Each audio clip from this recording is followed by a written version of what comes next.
Hey YouTube, how's it going? I want to do a quick like first impressions of this Paragon warlock from Asheville Steel. Um, I haven't had the knife too long, so I can't do a full review on it. I've been carrying it for a couple of days, and then I got to get into a. I definitely want to get into a little story about the customer service that I had with this company. I'll get into that here in a little bit. Just want to get through a few specs anyway, quickly with this knife. Let's see here. Let's do a quick weight. Zoom out. There we go. This knife is definitely a little beefy, but that doesn't bother me much. Let's do a quick weight. We got 624 ounces. So there's definitely a little weight on there, but that doesn't bother me much. Then I want to show you how this blade actually deploys. So you got these two buttons here. Okay. Lift it up this way.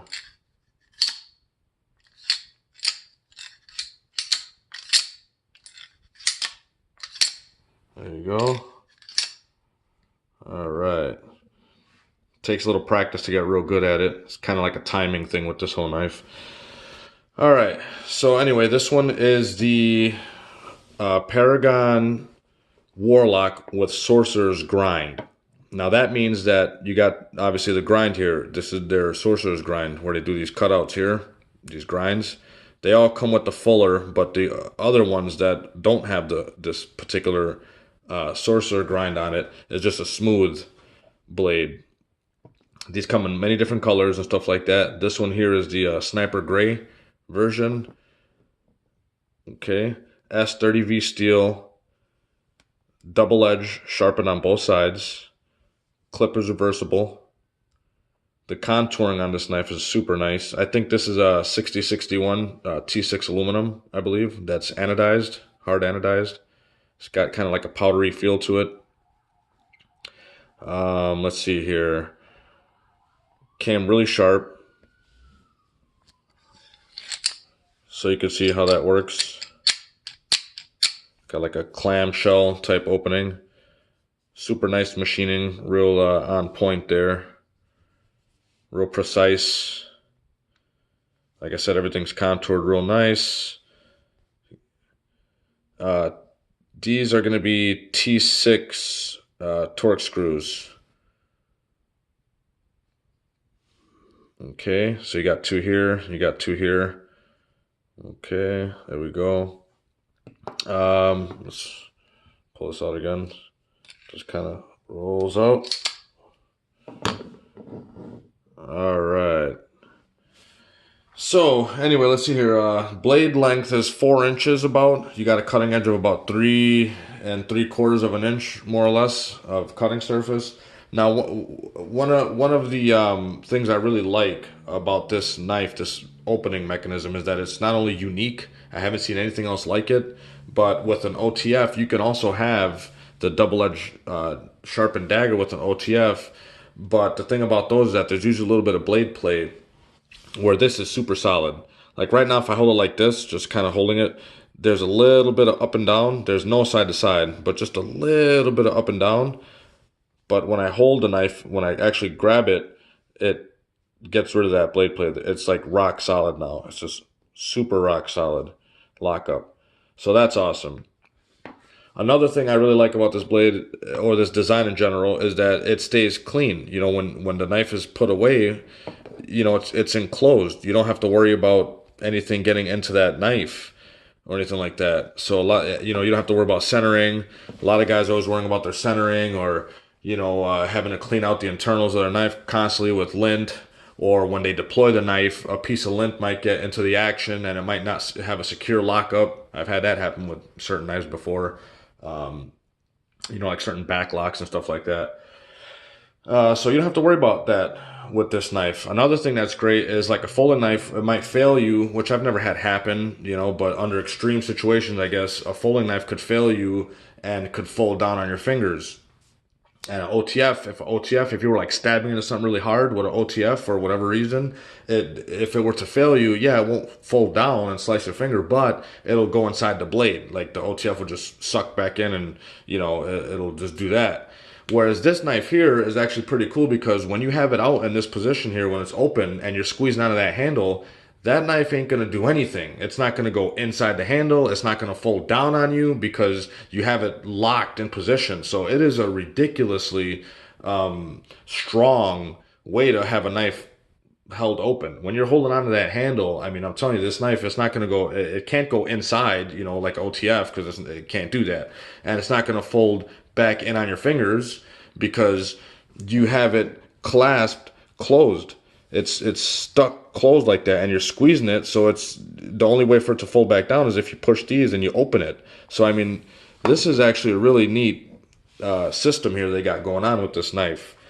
So yeah, it's definitely not going to fail you when you got it open like this. You're holding that handle. You can do whatever the heck you want to do with it. It's not going to hurt you in any way, shape, or form as far as folding on you or anything like that. So that's really cool. Um, Another thing I want to touch on actually is what happened originally. I had this knife originally, I bought it about a week ago, and I wanted to quick take it apart. These do have red Loctite or some type of Loctite, so beware of that. If you do want to take it apart, you want to make sure that you do, you know, whatever method you find necessary to loosen up that red Loctite in order to back out those screws. Because what I did is I wanted to take knife apart, you know, as soon as I got it, just to kind of check out the internals and stuff like that. Which, by the way, Lugermonger, shout out to him. He's got a YouTube channel and he's got a couple videos on this knife, and he has a disassembly video of it. So I wanted to throw that in there. Uh, anyway, like I said, I took it apart. Actually, I took three of the screws out, and they were really stiff. And the fourth screw, the last one, I kind of screwed it up. It was all my fault, actually. I twisted it to take it out, and I didn't get a full bite with the bit and the screw, and I stripped it out just a little bit. So then I tried to put it back in and twist it again, and I eventually just screwed it up. And I was like, son of a... So I got upset at myself for that, and I was like, damn it.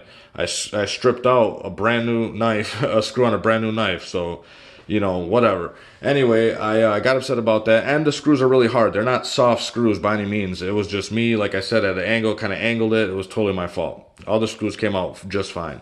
So anyway, I was like, damn, what do I do? So right away, I was like, well, I guess this is a good way for me to test the customer service for this company. So I contacted the company, you know, back at Asheville Steel, Paragon, and I was able to communicate with the owner, which is another great thing about small companies like this. You can talk to the, you know, the big man when it comes to the, you know, the company and the products.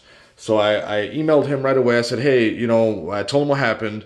Right away, he just sent me an email back. He said, hey, you know what? Send it to me. I'll take good care of you. Just send it to me and we'll take care of it. So I was like, all right, great. Sent it to him. I did the priority shipping. It was like $7 out of pocket. I sent it to him. I got it back within 4 days, 3 or 4 days. I got it back because that was a weekender. I think I sent it out on like Friday or something, and I got it back or something like that. I think I sent it Thursday and got it Tuesday. Anyway, there was a weekend in between there. So anyway, I got it back really fast, and he replaced it. He gave me a whole new knife. Didn't ask any questions. And another thing that's really crazy about this is when I received the package, I got 2 boxes in the mail. So let me show you. I don't think I showed you guys the original packaging that this knife comes in. So it comes in a package like this. Okay. The Sniper Gray. I don't know if I said that before. That's a Sniper Gray paint on there, or a hard anodized color. Okay. So this is the box the knife comes in. And these are made in the USA. You got some styrofoam in here. And then it comes in a really hard, thick, like, I don't know, 3 or 4 ply plastic bag that's sealed on both ends. So anyway, when I opened up the package that I got from, you know, the owner, there was 2 of these boxes in there. And I was like, oh man, I don't know if this is a mistake, if he sent me, you know, 2 of these warlocks or what happened. So anyway, yeah, I saw 2 boxes in there. I opened up this one, got my replacement knife back. And then I also got this in the mail, in the other box, which I thought was actually great. So shout out to Robert Anderson there back at Asheville Steel. He hooked it up with one of these sheaths, leather sheath there, and then I got some fingerprints all over this knife already. I mean, geez, this thing is a mirror polish on there. This, let's see here if I can get in. Paragon there. And then Seki City, Japan. The bolsters on this, when they meet with the tang of the blade there, it's just, you can't even feel it. It's like super flush. You can see that. You can't even see it. It looks like one piece. And the rivets here are super smooth. You can't even tell that they're there. Super smooth. So see if I can, there we go. Anyway, I thought that was excellent that he just kind of threw this in there. I was amazed at that. So I'm definitely going to email him back here. I did the video first. I'm going to email him and tell him I received my knife and thank him greatly for sending this out. That was amazing. This thing is super, super sharp too. Looks like a good skinning knife. This would be a great skinning knife for game, you know, like deer or, you know, whatever. So I'll definitely be using this. I thought that was amazing though. So that's another thing I wanted to talk about is you know, when you buy something like this, you're getting the customer service with it. You're supporting a small USA, you know, made company. You're able to contact the owner right away. Like I said, I've dealt with Benchmade, Spyderco, Buck, Microtech with their customer service, and they all have decent customer service in their own ways, but nothing like a smaller company like this that you're able to contact, you know, the big dog right away and get, you know, get help immediately, basically. And, you know, I just think that's great. So that's definitely a huge plus when you purchase something like this. Also, like I said, there's nothing else like it. You know, I haven't found any knockoffs. No other knives at all have this mechanism. So I think that that's actually really, really awesome. If you want something for the collection that's unique, I guess that these kind of go real fast on Blade HQ. So you want to check them out there, different colors, whatever. So anyway, that pretty much wraps it up. I do want to do another video of the of, like, you know, more use when I'm, you know, have a little bit more experience cutting certain things. I have cut plastic packaging and some cardboard and stuff like that, which zips right through it. Not a problem at all. But, you know, I want to do a little bit more in-depth review maybe down the road. We'll see. Other than that, I don't know if I said that the clip is reversible too. I know I'm kind of all over the place in this video, but anyway, that's what these holes are. Machining is great, a great quality product, guys. I mean, like I said, if you want to jump on it, I would totally jump on it before they're gone, and who knows, I probably won't be able to get one, or the price might go up even higher, who knows. Anyway, like I said, guys, check one out. Shout out again, amazing customer service, Paragon, Asheville Steel, those guys are awesome. Check out Lugermonger's video, and we'll go from there, guys. Have a good one.